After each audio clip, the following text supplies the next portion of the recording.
શ્રી ગણેશાય નમઃ. શ્રી હરિ શ્રીમદ ભાગવત સુધા સાગર સુખ સાગર સરળ ગુજરાતી વ્યાખ્યા. 11મો સ્કંદ 24મો અધ્યાય. સાંખ્ય યોગ. ભગવાન શ્રી કૃષ્ણ કહે છે, પ્રિય ઉદ્ધવ, હવે હું તમને સાંખ્ય શાસ્ત્રનો અભિપ્રાય સંભળાવું છું. પ્રાચીન કાળના મહાન ઋષિ મુનિઓએ આનો નિર્ણય કર્યો છે.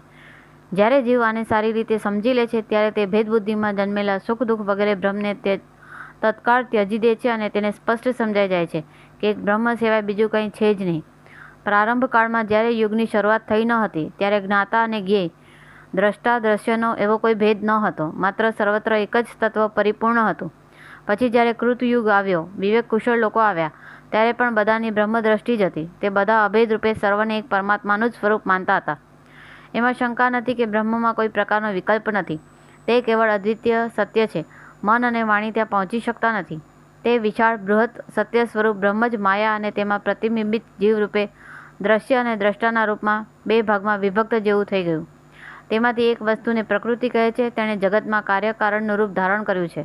આ પ્રમાણે કાર્યકારણ રૂપે બે અંશોમાં, એટલે કે જે દ્રશ્ય છે તે કાર્યકારણ રૂપે પ્રકૃતિ છે અને દ્રષ્ટા છે તે પુરુષ કહેવાય છે. ઉદ્ધવજી, મેં જ જીવોના શુભ અશુભ કર્મો પ્રમાણે પ્રકૃતિમાં ક્ષોભ ઉત્પન્ન કર્યો ત્યારે તેમાંથી સત્વ, રજ અને તમ આ 3 ગુણ પ્રગટ થયા. તે ગુણોમાંથી ક્રિયાશક્તિવાળા સૂત્રની ઉત્પત્તિ થઈ અને જ્ઞાન શક્તિવાળા મહત્તત્વની ઉત્પત્તિ થઈ. તે એક જ તત્વની ક્રિયાશક્તિ અને જ્ઞાનશક્તિના નામે સૂત્ર અને મહાન એવી સંજ્ઞાઓ થઈ. પરંતુ વસ્તુતઃ તે એક જ તત્વ છે. મહત્તત્વમાં વિકાર થવાથી અહંકાર ઉત્પન્ન થયો. આ અહંકાર જ જીવને મોહિત કરી બ્રહ્મમાં નાખે છે. તે અહંકાર 3 પ્રકારનો છે: સાત્વિક, રાજસ અને તામસ. અહંકાર જ પંચ તન્માત્રા, ઇન્દ્રિયો અને મનનું કારણ છે. તેથી તે જળ ચેતનની ગ્રંથિ રૂપે છે. આ અહંકાર કાર્ય પણ છે અને કારણ પણ છે. તામસ અહંકારથી પંચ તન્માત્રાઓ અને તેમાંથી 5 ભૂતોની ઉત્પત્તિ થઈ તથા રાજસ અહંકારથી ઇન્દ્રિયો અને સાત્વિક અહંકારથી ઇન્દ્રિયોના અધિષ્ઠાતા 11 દેવતા પ્રગટ થયા. 5 જ્ઞાનેન્દ્રિયો, 5 કર્મેન્દ્રિયો અને 1 મન. આ પ્રમાણે 11 ઇન્દ્રિયોના અધિષ્ઠાતા 11 દેવતાઓ છે. આ બધા પદાર્થો મારી પ્રેરણાથી એકત્ર થઈને પરસ્પરમાં મળી ગયા અને એમણે બ્રહ્માંડ રૂપ અંડ ઉત્પન્ન કર્યું. આ બ્રહ્માંડ મારું ઉત્તમ નિવાસ સ્થાન છે. જ્યારે તે અંડ જળમાં સ્થિર થઈ ગયું ત્યારે હું જ નારાયણ રૂપે તેમાં બિરાજમાન થયો. મારી નાભીમાંથી વિશ્વકમળની ઉત્પત્તિ થઈ. તે કમળમાંથી બ્રહ્માજીનો આવિર્ભાવ થયો. વિશ્વસ્રષ્ટા બ્રહ્માએ દીર્ઘ તપ કર્યું. ત્યાર પછી મારો કૃપા પ્રસાદ પ્રાપ્ત કરીને રજોગુણ દ્વારા ભૂ ભુવ સ્વઃ અર્થાત પૃથ્વી, અંતરિક્ષ અને સ્વર્ગ આ 3 લોકની અને તેમના લોકપાલોની તેમણે રચના કરી. દેવતાઓના નિવાસસ્થાન માટે સ્વર્ગલોક, ભૂત પ્રેતાદિ માટે ભુવરલોક અને મનુષ્ય વગેરે માટે ભૂલોક, પૃથ્વીલોકનો નિશ્ચય કરવામાં આવ્યો. આ 3 લોકથી ઉપર મહરલોક, તપોલોક વગેરે સિદ્ધોના નિવાસસ્થાન થયા. સૃષ્ટિ કાર્યમાં કુશળ બ્રહ્માજીએ અસુરો અને નાગો માટે પૃથ્વીની નીચે અતલ, વિતલ, સુતલ વગેરે 7 પાતાળ બનાવ્યા. આ જ પ્રમાણે 3 લોકમાં ત્રિગુણાત્મક કર્મો અનુસાર જીવોની વિવિધ ગતિ પ્રાપ્ત થાય છે. યોગ, તપ અને સંન્યાસ દ્વારા મહરલોક, જનલોક, તપોલોક અને સત્યલોક જેવી ઉત્તમ ગતિ પ્રાપ્ત થાય છે તથા ભક્તિયોગથી મારું પરમ ધામ પ્રાપ્ત થાય છે. આ સઘળું જગત કર્મ અને તેના સંસ્કારોથી યુક્ત છે.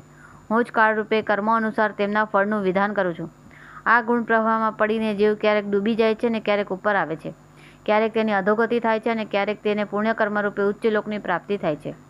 જગતમાં નાના, મોટા, જાડા, પતલા જેટલા પણ પદાર્થો છે તે બધા જ પ્રકૃતિ અને પુરુષ બંનેના સંયોગથી જ ઉત્પન્ન થાય છે.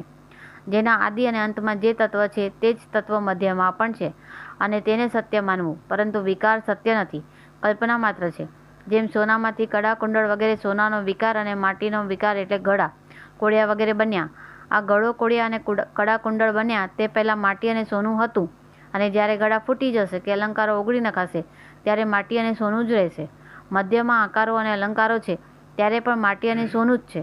તેમ સૃષ્ટિના પૂર્વમાં મહત્તત્વાદી પણ જે પરમ કારણને ઉપાદાન બનાવીને બીજા અહંકાર આદિ કાર્યસમૂહની રચના કરે છે તે જ આ બધાની અપેક્ષાએ પરમ સત્ય છે. તાત્પર્ય એ છે કે જ્યારે જે કોઈ પણ કાર્યના આદિ અને અંતમાં વિદ્યમાન રહે છે તે પરમાત્મા જ સત્ય છે. આ પ્રપંચનું ઉપાદાન કારણ પ્રકૃતિ છે, આધાર પુરુષ પરમાત્મા છે અને આને પ્રગટ કરનાર કાળ છે. વ્યવહાર કાળની આ ત્રિવિધતા વસ્તુતઃ બ્રહ્મ સ્વરૂપ જ છે અને હું જ શુદ્ધ બ્રહ્મ છું. જ્યાં સુધી પરમાત્માની એટલે કે મારી ઈક્ષણ શક્તિ કામ કર્યા કરે છે ત્યાં સુધી મારી પાલન ક્રિયા પણ ચાલતી જ હોય છે.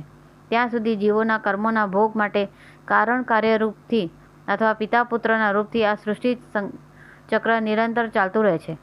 આ વિરાટ જ વિવિધ લોકની સૃષ્ટિ, સ્થિતિ અને સંહારની લીલાભૂમિ છે. જ્યારે હું પ્રલયનો સંકલ્પ કરું છું, કાળરૂપે તેમાં પ્રવેશ કરું છું, ત્યારે બ્રહ્માંડ વિનાશ માટે યોગ્ય બની જાય છે. બ્રહ્માંડના લીન થવાની પ્રક્રિયા આ પ્રમાણે છે: શરીર અન્નમાં, અન્ન બીજમાં, બીજ ભૂમિમાં અને ભૂમિ ગંધ તન્માત્રામાં લીન થઈ જાય છે. ગંધ જળમાં, જળ પોતાના ગુણ રસમાં, રસ તેજમાં, તેજ રૂપમાં લીન થઈ જાય છે. રૂપ વાયુમાં, વાયુ સ્પર્શમાં, સ્પર્શ આકાશમાં તથા આકાશ શબ્દ તન્માત્રામાં લીન થઈ જાય છે. ઇન્દ્રિયો પોતપોતાના કારણ દેવતાઓમાં અને છેવટે રાજસ અહંકારમાં સમાઈ જાય છે.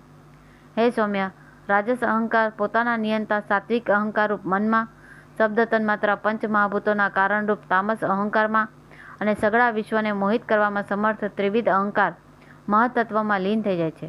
જ્ઞાન શક્તિ અને ક્રિયાશક્તિવાળું મહત્તત્વ પોતાના કારણ ગુણોમાં લીન થઈ જાય છે. ગુણ અવ્યક્ત પ્રકૃતિમાં અને પ્રકૃતિ પોતાના પ્રેરક અવિનાશી કાળમાં લીન થઈ જાય છે. કાળ માયામય, વિદ્યામય જીવમાં અને જીવ મુજ અજન્મા આત્મામાં લીન થઈ જાય છે. આત્મા કોઈનામાં લીન થતો નથી. તે તો ઉપાધિ રહિત પોતાના સ્વરૂપમાં જ સ્થિર રહે છે. તે જગતની સૃષ્ટિ અને લયનું અધિષ્ઠાન અને સીમા છે.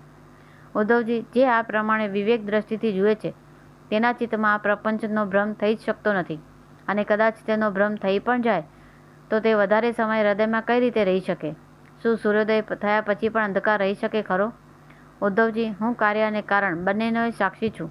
મેં તમને સૃષ્ટિથી પ્રલય અને પ્રલયથી સૃષ્ટિ સુધીની સાંખ્યવિધિ કહી દીધી.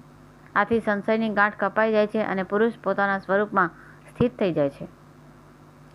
ઇતિ શ્રીમદ ભાગવત મહાપુરાણનો 11મા સ્કંદનો 24મો અધ્યાય સમાપ્ત. Hariom taste, Hariom taste, Hariom taste.